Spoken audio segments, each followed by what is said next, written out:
Guys ద్వారకాలో 2 రోజులు మనకి కొత్త కాబట్టి బండి రెంట్ తీసుకున్నా అటు ఇటు తిరగలేదు, ఇబ్బంది పడతాం.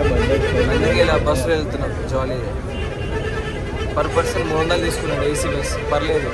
వాడు చెప్పిన బస్సు ఒకటి, ఎక్కించిన బస్సు ఇంకోటి. అది కరెక్ట్ మాస్టర్. మొత్తానికి అయితే మేము బస్సులో ఎక్కించాం. ఇక్కడ నుంచి ఒక 12 కిలోమీటర్స్ దూరంలో ఒక బీచ్ ఉంది. మాకు తెలిసి ఫస్ట్ అక్కడికే తీసేది అనుకుంటా. మొత్తం ఒక 7 స్పాట్స్ అయితే ఉన్నాయి. ఆ 7 స్పాట్స్ మీరు కూడా చూస్తారు. సో అంతే, నేను ఇక్కడ మీరు ఏం చేయాలి ఎలా చేయాలి అని చెప్పలేను. ఎందుకంటే నేను చెప్పేసిన మీరు వచ్చే టైం వేరే కావచ్చు, మీ బడ్జెట్ వేరే కావచ్చు, మ్యాచ్ కాలేదు కదా. అందుకే జస్ట్ నా ఎక్స్పీరియన్స్ మాత్రం మీరు షేర్ చేసుకోగలరు. చెప్పాలా? నథింగ్ టు సే.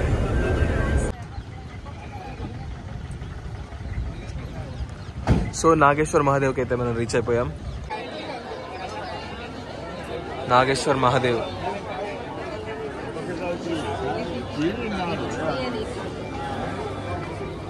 అసలు గుళ్ళు గోపురాలు తిరగడానికి నాకు ఇష్టం లేదు, కానీ ఎందుకు తిరుగుతున్నా తెలుసా?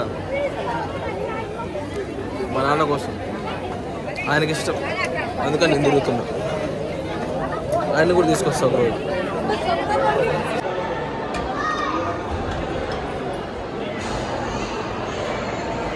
ఇది నాగేశ్వర్ మహాదేవ్లోని లోపల కొంచెం వ్యూ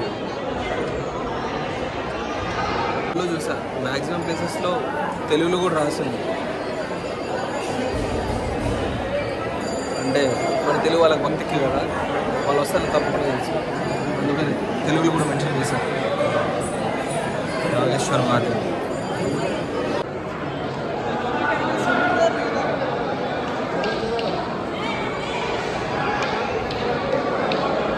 అసలు ఈ టెంపుల్స్లో సరే ఇప్పుడు ఎలా చేస్తున్నారు కాబట్టి నేను వీడియో తీస్తున్నాను, కానీ అది కూడా మీ అందరికి తెలియజేయడానికి టెంపుల్స్ ప్లస్ ఈ మొబైల్ ఫోన్ అనేది బ్యాన్ చేసి పడేది. ఎక్కడ చూడు దర్శనం చేసేటప్పుడు ఎప్పుడైనా సరే మొక్కున్నది లేదు, ఏం లేదు, వీడియోలు మాత్రమే తీస్తూ ఉన్నారు. ఈ పద్ధతి మారాలి.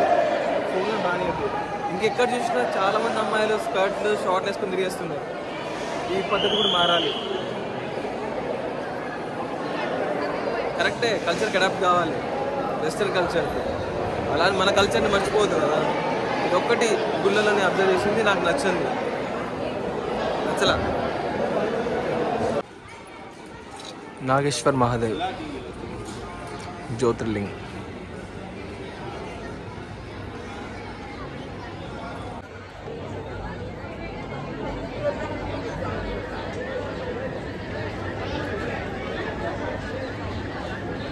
గాయస్ దర్శనం అయితే కంప్లీట్ అయిపోయింది. మరి ఇప్పుడు వెంటనే వెళ్ళిపోవాలి, లేదంటే బస్సు మనం వదిలేసి వెళ్ళిపోతాడు. చెప్పులు మర్చిపోతున్నాం మేము, చెప్పులను మర్చిపోతున్నాం మేము. కాళ్ళు కాలుతున్నాయి కాబట్టి నాకు గుర్తు చేసింది, లేదంటే నా గాయస్ ముందు నుంచి చెప్తున్న మాటే మళ్ళీ చెప్తున్న మాటే. గుడి కంప్లీట్ వ్యూ కావాలంటే దగ్గర ఎన్ని ఫోటోలు తీసుకున్నా ఎన్ని వీడియోలు తీసుకున్నా లాభం లేదు.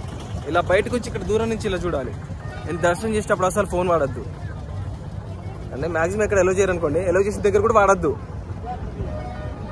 నేనైతే వాడను, మీరు కూడా వాడకండి. ఓకే గాయస్, మళ్ళీ నెక్స్ట్ బేట్ ద్వారకాలో కలుద్దాం. గాయస్ నాగేశ్వర్ మహాదేవ్ దర్శనం అయితే అయిపోయింది. ఇద్దరు అంకులు లేట్ చేసిర్రు. నెక్స్ట్ స్టాప్లో జస్ట్ 20 minutes మాత్రమే ఆపు, తొందరగా వచ్చేయండి అన్నాడు. ఇది నేనేమన్నాను తెలుసా? గోపితలా నేనేమన్నాను తెలుసా? మేమందరం ఎవరో రాకుండా ఎవరిని తీసుకెళ్తావు, నువ్వు బస్ ఎటు వెళ్తావు, ఎలా వెళ్తావు అని అంటే వాడు సైలెంట్ అయిపోయాడు. కానీ అది కూడా కరెక్టే కదా, తొందరగా అయిపోతుంది, మిస్ కాకూడదు. వాళ్ళ వల్ల మాకు ఇబ్బంది అవుతుంది. బేట్ ద్వారకా 12:30 క్లోజ్ చేస్తారు. దాని ముందు మనం వెళ్ళి దర్శనం చేసుకోవాలి. ఏం కాదన్నమాట.